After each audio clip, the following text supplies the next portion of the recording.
basketball guys, we have news. Let's go to more news from the Golden State Warriors, but before that, don't forget to subscribe to the channel and leave your like. In the NBA, everything can change in a single commercial move, and the right deals can elevate a franchise to become a favorite for the championship. Are the Warriors okay? Yes, they are. With a 9-2 record, they are in second place in the Western Conference. Does this guarantee that this squad can be champions? No, because there are still some needs in the squad so that he can be a favorite. Would bringing a star experience be ideal? Yes, because the Warriors can offer a package of good players, but they have fluctuated this season, which are Jonathan Kuminga, Andrew Wiggins, Kevin Looney, Gary Payton II. Rumors: Warriors give up 4 players to bring in Jimmy Butler. The Golden State Warriors are off to a surprising 8-2 start to the 2024-25 NBA season and find themselves atop the standings in the Western Conference. While the Warriors' hot start has their fans dreaming of another championship run, it's unlikely they'll win it all without having another star next to Stephen Curry. The Warriors tried to land one this past offseason, as they looked into acquiring Paul George and Lauri Markkanen. They failed in their quest to land either of the two and looked set to have a somewhat disappointing 2024-25 campaign, but that's not been the case. It's been an incredible start, and a big move might be in order to build on that and become serious contenders. Meanwhile, out east, the Miami Heat have gotten off to a 4-5 start. The Heat were one of the best teams in the conference over the last 4 years, but it appears their days of being a serious title contender with this core are now over. So, it might be time to part ways with Jimmy Butler, who can be a free agent next summer. According to Zach Buckley of Bleacher Report, the Warriors are the ideal landing spot for Butler, and I think they have a good package that would help Miami restructure that roster as well. Golden State Warriors receive Jimmy Butler. Miami Heat receive Jonathan Kuminga, Andrew Wiggins, Kevin Looney, Gary Payton II, 2025 first-round pick. While some might think that's not enough for a star like Butler, there are plenty of reasons why his value isn't as high as you might think.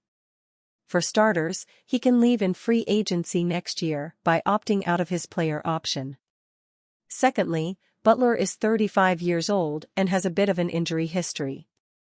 So, it's a risk for any team to trade for him, but it might be a worthwhile risk for the Warriors. By acquiring Butler, the Warriors would get what they've been in desperate need of over the last 2 years, a consistent scoring option in the playoffs next to Curry. They came up well short in their title defense in 2023 because the likes of Klay Thompson, Andrew Wiggins, and Jordan Poole failed to step up. Curry not having enough help in the postseason isn't something the Warriors would have to worry about if they have Butler.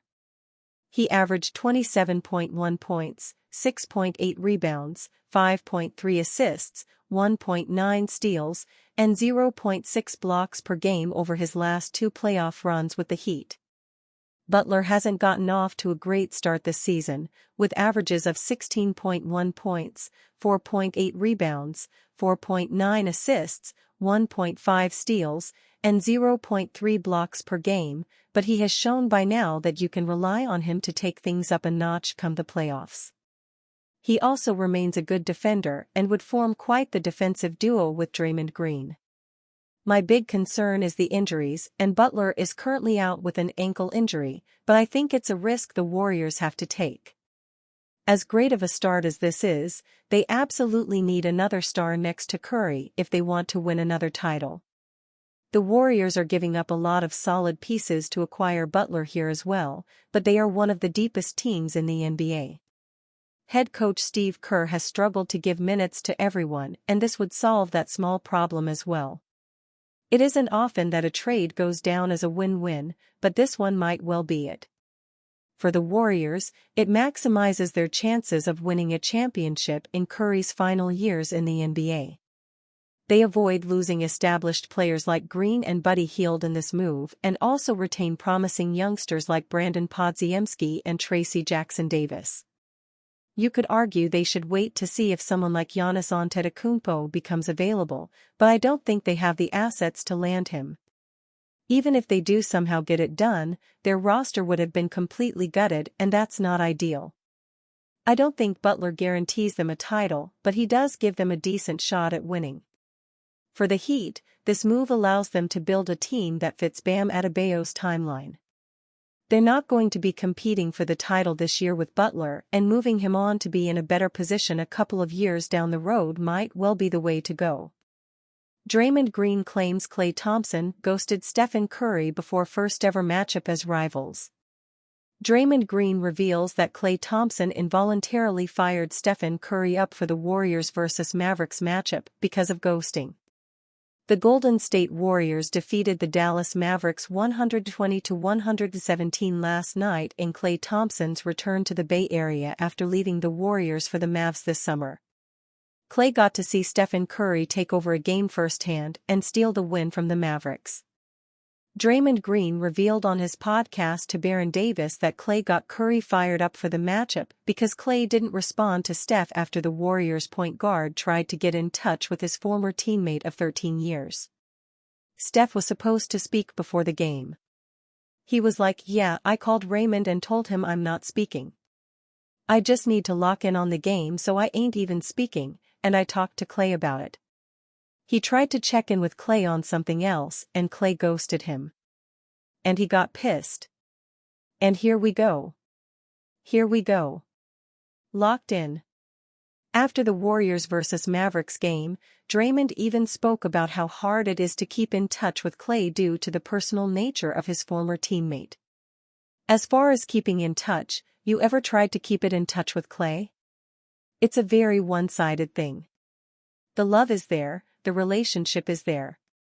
I'll get back in touch after the season, we'll both be in LA.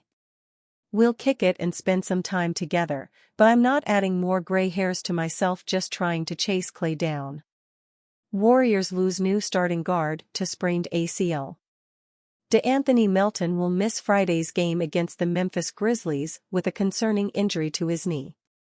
Just when Steve Kerr settled on a starting lineup for the Golden State Warriors, another injury has put those lineups in flux. DeAnthony Melton has a sprained ACL in his left knee. If you shuddered at reading ACL, you're not alone. Those are three of the most worrisome letters an NBA fan can see, along with MCL, JVG, and CP3. Yes, 3 is not a letter. For now, Melton will miss Friday's home game against the Memphis Grizzlies in the all-not-very-important Emirates Cup. It's different from a torn ACL, mainly in severity. A sprain is a tiny tear, so the Warriors will be running tests to see if this is a knee problem that will heal with rest or treatment or something more serious that might require surgery. It's not clear when Melton got injured, as he was in the starting and closing lineups for Golden State in their 120-117 win over the Dallas Mavericks Tuesday. Melton scored 14 points and racked up 4 assists and 4 rebounds, including the final one of the game after Luka Doncic missed a potential game-tying three-pointer. For the season, he's averaging 10.3 points, 2.8 assists, and 1.2 steals, while shooting 37.1% from three-point range. The injury means another starting lineup decision for Kerr, who had been choosing his starting lineups based heavily on the Warriors' opponents, before settling on Melton last week. The Grizzlies, even without Ja Morant and Desmond Bane for most of the season, are the NBA's number 7 offense and number 4 defense, getting by on strong rebounding and shot blocking, led by Jaren Jackson, Jr. The Grizzlies have been starting 2 7-footers, Santi Aldama and Jay Huff, alongside Jackson, plus 6'4" guard Jalen Wells, so this might be a spot for Jonathan Kuminga to rejoin the starters. The Warriors also might go with Moses Moody, who has started 4 games already this season, though the Grizzlies' size likely means Gary Payton too is more of a bench option. Golden State hopes to get Kyle "Slow Mo" Anderson back to face his former team, after he did not dress for Tuesday's game due to back spasms. But it should be an interesting Emirates Cup battle for two teams that have gone deeper into their bench rotations than any team in the league this season, due to injuries, talented rosters, and accidentally discovering how good Lindy Waters is.